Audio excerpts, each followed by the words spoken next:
नमस्कार स्वामी भक्तांनो. श्री स्वामी समर्थ. कधी तुमच्याही मनात असा प्रश्न आला आहे का? स्वामी, मी कोणाचं वाईट केलं नाही, मी कोणाचा हक्क हिरावला नाही, मी शक्य तितकी प्रामाणिक माणुसकी जपली, मग माझ्याच वाटेला इतकं दुःख का? कधी कधी आयुष्य असं वळण घेतं की माणूस बाहेरून हसत असतो पण आतून पूर्णपणे तुटलेला असतो. घरात अडचणी, पैशांची चिंता, नात्यांमध्ये दुरावा, जवळची माणसं सोडून जाणे, रोज नवीन परीक्षा, आणि मग मनात एकच आवाज येतो, स्वामी, माझ्या नशिबाची पानं एवढी जड का? जर कदाचित तुम्ही हा व्हिडिओ पाहत असाल तर कदाचित स्वामी समर्थांनीच तुम्हाला इथं आणलं असेल. कारण प्रत्येक प्रश्नाचं उत्तर योग्य वेळ आल्यावरच मिळतं. मित्रांनो, आपल्याला वाटतं की देव आपल्याला विसरला आहे, पण सत्य अगदी वेगळं असतं. ज्याच्यावर देवाची विशेष कृपा असते त्यालाच आयुष्य मोठ्या परीक्षातून घडवतं. सोनं जसं आगीत तापल्याशिवाय शुद्ध होत नाही, तसंच भक्ताचं जीवनही संकटातून अधिक तेजस्वी होतं.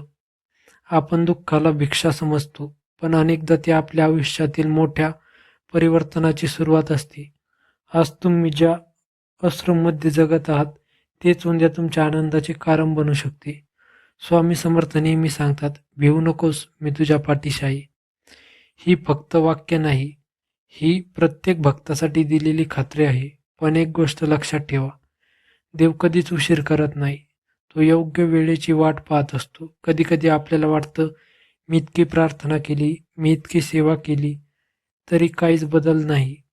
पण ज्या दिवशी स्वामींची कृपा कार्य करायला सुरुवात करते, त्या दिवशी काही क्षणांतच आयुष्य बदलून जाते. म्हणूनच आज जर तुमचं मन खूप दुःखी असेल तर हा व्हिडिओ शेवटपर्यंत नक्की पहा. कारण पुढे मी तुम्हाला अशी एक प्रेरणादायक कथा सांगणार आहे, जी ऐकल्यानंतर कदाचित तुमच्या मनातील अनेक प्रश्न कायमचे दूर होतील.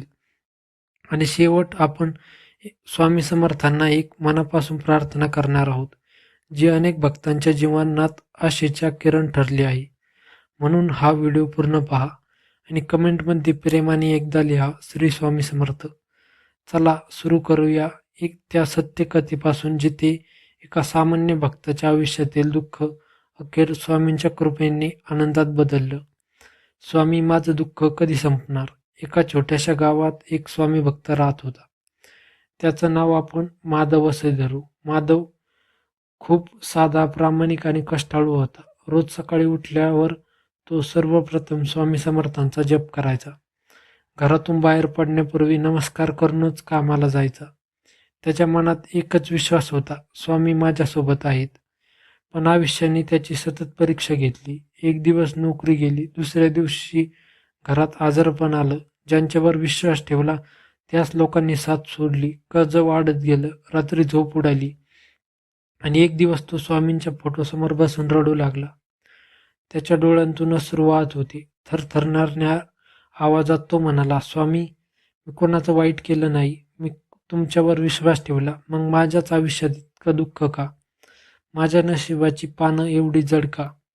हा प्रश्न फक्त माधवलाच नव्हता, हा प्रश्न प्रत्येक त्या माणसाला आहे जो शांतपणे दुःख सहन करतो. मित्रांनो, अनेकदा आपल्याला वाटतं की देव शांत आहे म्हणजे तो आपल्याला विसरला आहे, पण शांतता म्हणजे अनुपस्थिती नसते.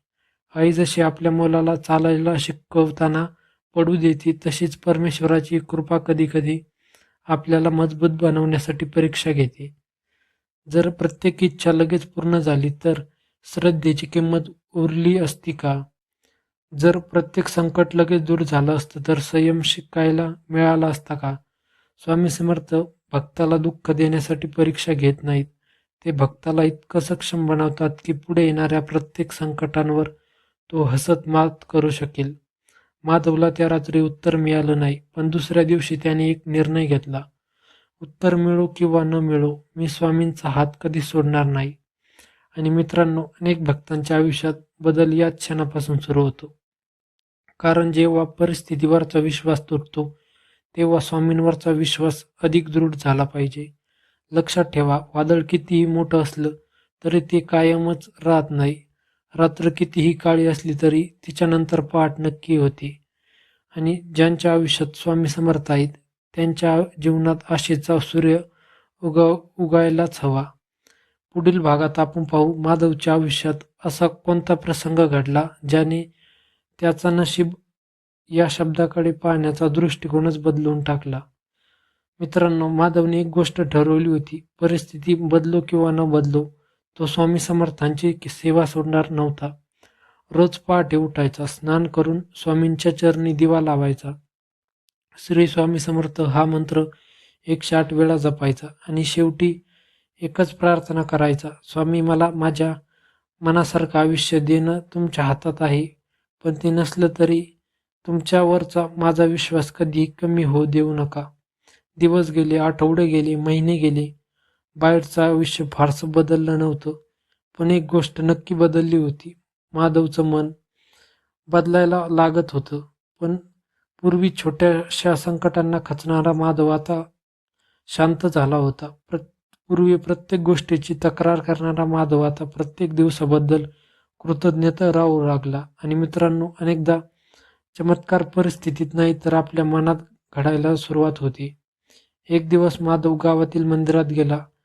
तिथे एक वृद्ध संत शांतपणे बसले होते. माधव त्यांच्या जवळ गेला आणि म्हणाला, बाबा, एक प्रश्न विचारू का? संत हसले आणि म्हणाले, विचार बाळा. माधव म्हणाला, मी खूप सहन केलं, खूप रडलो, पण मला अजूनही समजत नाही की माझ्याच नशिबाची पाने एवढी जड का?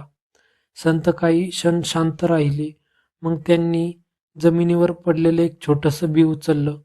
ते माधवच्या डोक्यावर हात ठेवत म्हणाले, हे बघ, या छोट्या बियांमध्ये एक विशाल वृक्ष दडलेला आहे. पण तो वृक्ष होण्यासाठी या बियाला आधी मातीत गाडलं जावं लागतं. अंधार सहन करावा लागतो. पाऊस, वारा, ऊन सहन करावं लागतं. जर बी म्हणालं असतं की मला अंधार नको, मला माती नको, तर ते कधीच वृक्ष बनलं नसतं. संत पुढे म्हणाले, तसंच भक्ताचं आयुष्य असतं. ज्यावर स्वामींची मोठी कृपा असते त्याला मोठ्या जबाबदाऱ्या आणि मोठ्या आशीर्वादासाठी तयार केलं जातं. म्हणून तुझं दुःख म्हणजे तुझा अंत नाही, ती तुझ्या नव्या प्रवासाची तयारी आहे. हे शब्द ऐकताच माधवच्या डोळ्यात अश्रू आले. पण यावेळी ते दुःखाची नव्हती, ती विश्वासाची होती. त्या दिवशी त्याला एक गोष्ट समजली, स्वामी प्रत्येक प्रश्नाचं उत्तर शब्दांनी देत नाहीत. कधी कधी ते उत्तर अनुभवांतून देतात, आणि जे उत्तर अनुभवांतून मिळते ते आयुष्यभर विसरता येत नाही. मित्रांनो, जर आज तुम्ही ही कठीण काळातून जात असाल तर स्वतःला एकदा विचारा, कदाचित स्वामी मला हरवत नाहीत, ते मला घडवत आहेत का? हा विचार तुमच्या जीवनाकडे पाहण्याचा दृष्टिकोन बदलू शकतो. पुढील भागात आपण पाहू माधवच्या आयुष्यात घडलेला असा प्रसंग ज्यामुळे त्याला अनेक वर्षांच्या दुःखाचं खरं कारण समजलं. मित्रांनो, माधवच्या मनात आता तक्रार कमी झाल्या होत्या, पण प्रश्न अजूनही पूर्ण संपला नव्हता.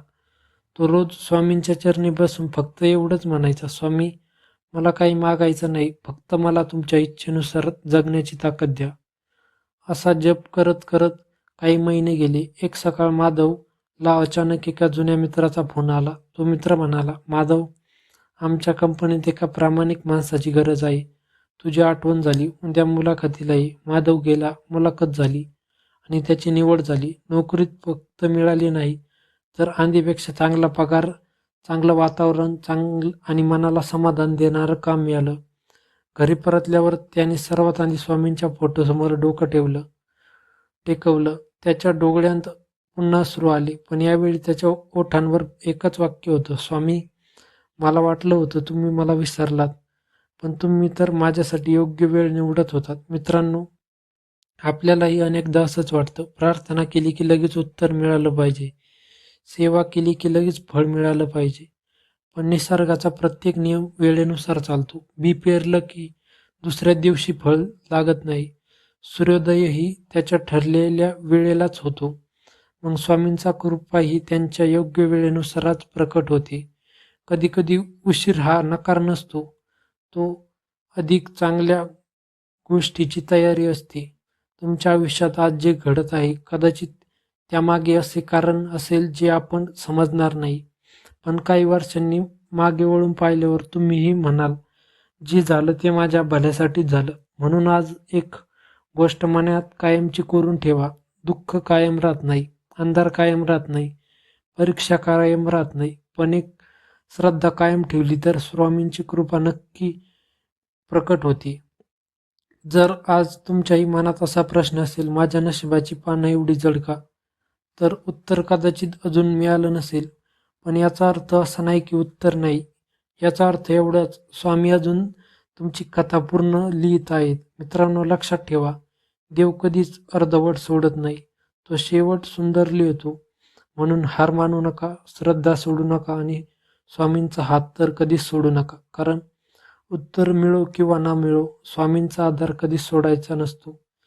मित्रांनो, तुम्हाला हा व्हिडिओ आवडला असेल तर लाईक करा, शेअर करा आणि असेच आध्यात्मिक व्हिडिओ पाहण्यासाठी आपल्या स्वामी भक्त सागर या चॅनलला सबस्क्राईब करा. आणि तुम्हाला स्वामींच्या अशा कोणत्या कृपेविषयी व्हिडिओ पाहिजेत हे आम्हाला कमेंटमध्ये नक्की सांगा. धन्यवाद. जय जय रघुवीर समर्थ. श्री स्वामी समर्थ.